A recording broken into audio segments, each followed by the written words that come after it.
જય માતાજી પશુપાલક મિત્રો, આજે એક વિડીયો સાથે ચૌધરી ભગુભાઈ હાજર થયા છે. તો દરેક પશુપાલકોને આ વિડીયો ફોરવર્ડ કરવો, જેથી કરીને દરેક દૂધ ઉત્પાદકોને આ વિડીયો ઠેઠ રાજ્ય કક્ષા સુધી પહોંચે એવા મેસેજ આપવાના છે કે જે હાલ અશોકભાઈ આપણા ચેરમેન દૂધસાગર ડેરીના જે વહીવટ કરી રહ્યા છે, પારદર્શક વહીવટની વાતો કરે છે, અને પારદર્શક વહીવટની અંદર જે હિતરક્ષક સમિતિના સભ્ય તરીકે જે મને જાણવા મળ્યું છે એ હું આપ સમક્ષ રજૂ કરું છું અને એ ખુલાસા માગવાની પ્રયત્ન કરું છું. એક તો HRS ભરતી જે લોકોને કોન્ટ્રાક્ટ બેઝ ઉપર રાખ્યા છે તેમાં ચિત્તોડી પરના 100 વ્યક્તિઓને આ લોકોએ લઈ લીધા છે. હાલ 20,000ના પગાર થઈ અને 3 વર્ષે એમને કાયમી કરવાની બોલી પણ કરેલી છે. હવે એના અનુસંધાને આગળ એક માનેશ્વર ઇલેક્ટ્રિક જે માણસ રાખ્યું છે કે જે રિટાયર થયા બધું ત્રીજી વખત એને રાખવામાં આવ્યું છે. એનું 52,000 રૂપિયા પગાર મહિનાનું, અને એનું નામ સલીમ. એ ઇલેક્ટ્રિશિયન છે અને એ ઇલેક્ટ્રિશિયનમાં જે બિલો કઢાવે છે ઇલેક્ટ્રિક સાધનોનો, અને એનો મોટો ફાયદો આ લોકોને મળે છે. એક તો એ ફાયદો લીધો, પછી એના ઉપર માનેશ્વર પ્લાન્ટમાં ઓનર રાખેલો છે હાલ સલીમનો.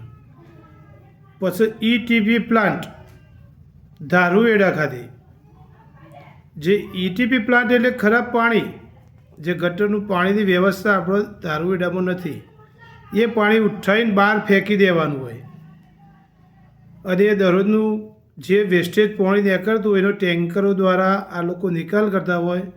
એ ટેન્કરોનો કોન્ટ્રાક્ટ કોના પાસે છે એનો ખુલાસો માગો. જે કોન્ટ્રાક્ટમાં 60% મિલીભગત એમના ભાઈની છે, અને 60% પૈસા આ લોકો કાપી અને પછી વધારાના પેલા કોન્ટ્રાક્ટરને આપો છો. એટલે એની રજૂઆત આ મારા મૌખિક આવ્યું છે અને હું જાણવાના પ્રયત્ન પણ કરવાના જ છે. એ પણ ખુલાસા કરવા પડશે એમને. એના સિવાય પુનઃ જે ઘી પ્લાન્ટ થયું હતું, ઘીનું ભેળસેળ કરવામાં આવી હતી, અને એ અમૃતભાઈને જે જેલમાં નોખવામાં આવ્યા હતા, અને એમનો બધો ટેન્કરો છૂટો કરી દેવામાં આવ્યો હતો. એ ટેન્કરોના અનુસંધાને જે આ લોકોએ જે ટેન્કરો ફાલ્ગુનના ભાઈએ કર્યું, એમાં એનું એક જ ટેન્કર કાઢવામાં આવ્યું, અને એનો બીજો બધો ટેન્કરો ફરે છે. તો તમામ ટેન્કરો રદ કરવો. એ રદ કરવાનો મેં વિરોધ કર્યો, તો મારા ઉપર એમને તવાઈ લાયા, મારો ઠરાવ પણ ના થવા દીધો. એટલે દરેકને જાગૃત થવું પડશે. અને એ વ્યક્તિ જે પ્લાન્ટમાં ઘી ભેળસેળ કરતો હતો એને આજે 90,000ના પગારથી સહા પ્લાન્ટનો ઇન્ચાર્જ બનાવ્યો છે. એનું નામ છે અગ્નિમિત્રા. આ તમે પૂછી શકો કે ભાઈ તમે મને કેમ ઇન્ચાર્જ બનાવ્યો, હજી તમને શું આપે છે એ રહી. એટલે એનો પણ ખુલાસો માગું. એના સિવાય રાજસ્થાનમાં સેન્ટર ઉપર જે સંતોષ ફોજદાર કહેવામાં આવે છે એને પણ રાખેલો છે. એ પણ એકદમ ગાફેલ માણસ છે, તો એને હાલ પાડી રહ્યા છે આ લોકો. જે સંડોવાયેલા છે એ લોકોને રાખે છે. પછી દિલ્હીમાં જે અમૂલનો પાર્લરો કર્યો હતો, એ અમૂલ પાર્લર 1 મહિના 1 લાખ રૂપિયા જે નુકસાન કર્યું હતું, તો પણ એને ધમધમાયો. જેવો બનાસ ડેરીનો હતો તો એનો 1 મહિનાની અંદર શંકરભાઈએ બંધ કર્યો, અને આ લોકોએ તો 42 કર્યો સેન્ટરો અમૂલ પાર્લરનું, કે જે 46 લાખ ડાયરેક્ટ પશુપાલકોને નુકસાન થાય છે. આ આપણને જોવા મળતું નથી. વત્તા જે ટેન્કરો ફાલ્ગુનભાઈના ભાઈનો છૂટો કરવા જોવું એ છૂટો કર્યો નહીં. એનો મેં વિરોધ કર્યો હતો કે ભાઈ આ લોકોનો તમે ટેન્કરો છૂટો કરો. એક ટેન્કર કેમ તમે કેસ થયો, એટલે મને કે કેસ કર્યો છે આપણો, અને કેસ થયો છે એ લોકોના ઉપર, પણ એ ના ચાલે. જે રીતે અમૃતલાલનો ટેન્કરો તાબાતબ છૂટો કર્યો હતો અને ઇવન ફોજદારી કેસ કરીને જેલમાં નોખવામાં આવ્યા હતા, આ લોકો તો ફરે જ હોય છે હજી. અને ફાલ્ગુનભાઈ તો વાહ કરે જાય એની. એટલે માટે હવે દૂધ ઉત્પાદકોને જાગવાનું છે. વત્તા આ ઠરાવો ના થવા દેવા એના ઉપર ઓને બહુ પ્રેશર કર્યું હતું. એમાં સરકાર ભાજપની સરકાર છે તો ભાજપની સરકારના મળતિયાઓ છે જેમના નેચા હોય એવા તાલુકાના કાર્યકર્તા હોય જિલ્લાના કાર્યકર્તા હોય એ લોકોનું દબાણ લાવીને અને મારા તાવડિયાની અંદર 2 વોટ મહેન્દ્ર માસ્તરની બેનનો વોટ એક અને એક એમના શાળાનો વોટ એમના બેના વોટ જે હતા ને એ તાવડિયા મંડળીમાં આ લોકોએ 2 મહિનો મોર પ્લાનથી અશોકભાઈના કહેવાથી દબાઈ દીધા અને ભગુભાઈને કોઈ પણ સંજોગોમાં આપણો ઠરાવ થવા દેવાનો નથી. એટલે આ લોકોએ એ પણ કરેલું ભાજપની સરકારના અંગાથી ગોટ શોટ કરીને. તો આવું પશુપાલકો જાગો. આવું જે બોટાદમાં થયું એ પ્રમાણે આપણે થવું જોઈએ. પશુપાલકોની જ સરકાર બનવી જોઈએ. એટલે ગમે તે કરીને ઠરાવો જે જેના થયા હોય એ લોકોને તમે સમજાવો. દરેક ગામના પશુપાલકો જાગે. જેનો ઠરાવ થયો હોય એને કહી દેવાનું કે ભાઈ પશુપાલકોની પેનલ બને તો પશુપાલકોના કહેવાથી જો એ જ વોટ આપવાના, આ લોકોને આપવા નહીં. અને હવે ઘર ભેગા કરવા જ પડશે કારણ કે આ લોકોને બહુ ભ્રષ્ટાચાર ઓનલાઈન કર્યું અને પાછળથી બધું ભ્રષ્ટાચાર. જે ઇલેક્ટ્રિશિયનમાં માગ્યા હતા એ લોકોને જે નોકરીઓ આપી તો એ નોકરીઓમાં આ લોકોએ ગાફિલત કરી અને પોતાના વગના માણસો જોઈન કરી દીધા. એટલે એવું પશુપાલકોને જાગ્યા વગર કોઈ મેળા હોય એમ નથી. એટલે દરેક પશુપાલકોને વિનંતી છે કે જે ગામમાં જે જેના ઠરાવ થયા હોય એ ઠરાવ પશુપાલકો પાસે રહીને વોટ કરાવવું અને વોટ એવી જગ્યાએ જાય કે જે પશુપાલકોના હિત માટે આવે એ લોકોને આપણે ચૂંટીને લાવીએ અને ઓને જાકારો આપવું જ પડશે. જય માતાજી, જય પશુપાલક. આ જે હું ક્લિપ નાખું છું ટેપ રેકોર્ડ કરેલી એ ભાજપના નેતાનો ઠરાવ ના થવા દેવા માટેનો આ વિડીયો બનાવેલો. હેલો, હા બોલો. હું કર્યું કાલ રાત્રે કોણ બોલો? ભગુભાઈ બોલું તાવડિયાથી. બોલો ભગુભાઈ. કાલ રાતે આવ્યા શું કર્યું બધું? ચોકણ તાવડિયા આવ્યા હતા ને રમેશભાઈ નહીં? અમે નહીં આયા ચોય. અમારો આબાદ તો જરૂરત છે એટલે ફોન ઉપર વાત કરી છે? ફોન ઉપર કરી તે ચમ આટલા કરી મારા હોમું? અરે ભાઈ ભગુભાઈ, જેની જબન એક વખત મેં તેદાર તમારા અહીંથી આયા હતા ને ચંદ્રેશ ને બધા, તો મેં સ્પષ્ટ કહી દીધું કે હું આ 2 વોટની જવાબદારી લઈ ચુક્યો હું પાર્ટીમાં. હવે જમીન ફાટે આસમાન ફાટે, મારા 2 વોટ આપવા પડે. પેલા બોલ્યા હોત તો વાતની વાત હતી. તમે પાર્ટીમાં કીધું હોય કે ભાઈ પશુપાલકોનું તો થોડું તો રાખો.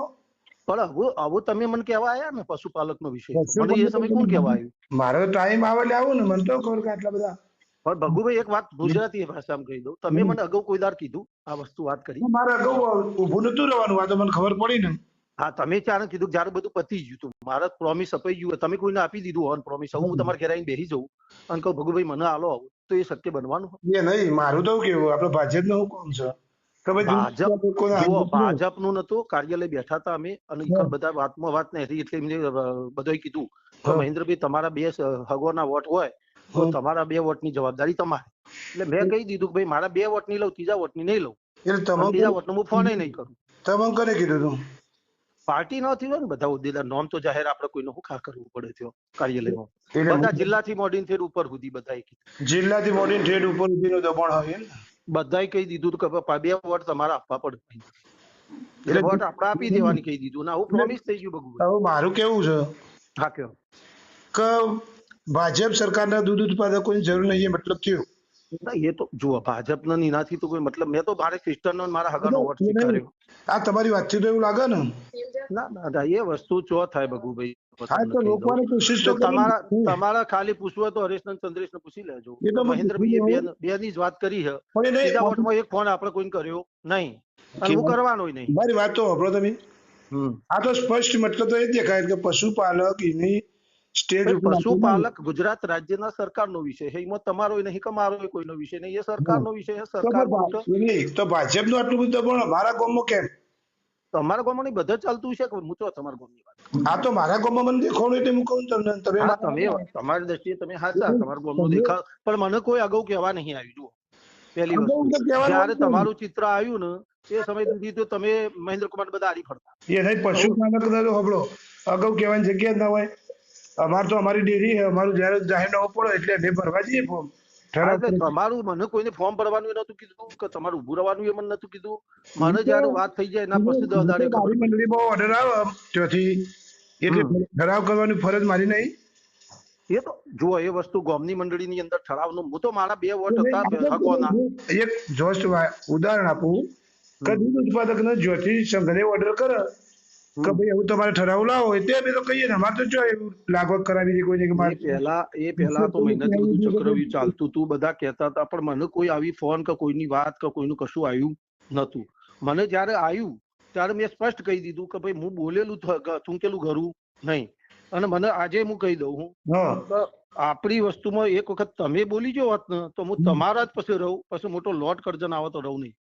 પણ હવે હું બોલી ગયેલા પછી તમને એ દાડે મેં કહી દીધું કે ભાઈ કોઈ પ્રયત્ન મારા હગો વાળો કરશો નહીં, કારણ કે હું બોલી જો હું તમે સોગંદો ખવડાવીને આ વોટ લીધા, જનક ના લીધા કે પેલા ભાઈ ના લીધા, હું કેવા આવ્યો અભી તો બદલો ના હું એનો હંગાજી આવ્યો દૂધ ઉત્પાદકો હંગાજી એટલે એ લોકો બદલો ને તો બદલે નહીં. હવે વાત સાંભળી લો, આવું એ વિષય દૂધ ઉત્પાદકો નો ડેરી નો અને સરકાર હું તો ખાલી આ 2 વોટ સિવાયની કોઈ વાત જ ભાજપ નું વલણ કર્યું ને કહેવાનો મતલબ એટલે ભાજપ તો પાર્ટી તો સાહેબ બેઠો હું 25 વર્ષથી હોદ્દા ઉપર.